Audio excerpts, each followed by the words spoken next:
ఎర్లీగా investment start చేయడం మూలంగా మ్యాజిక్ ఆఫ్ కాంపౌండింగ్ ఎలా వర్క్ అవుతుందో ఈ రోజు తెలుసుకుందాము. సో ఇద్దరు ఫ్రెండ్స్ ఉన్నారండి, సీత అండ్ గీత.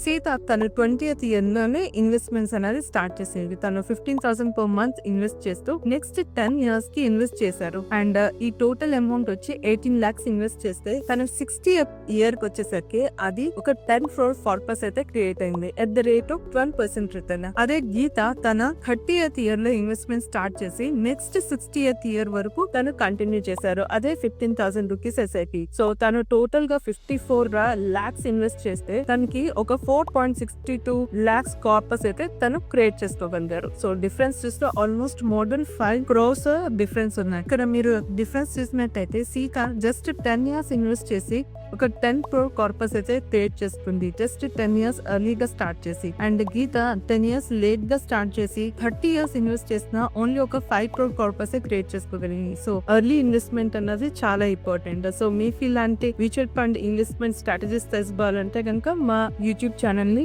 సబ్స్క్రైబ్ చేయండి.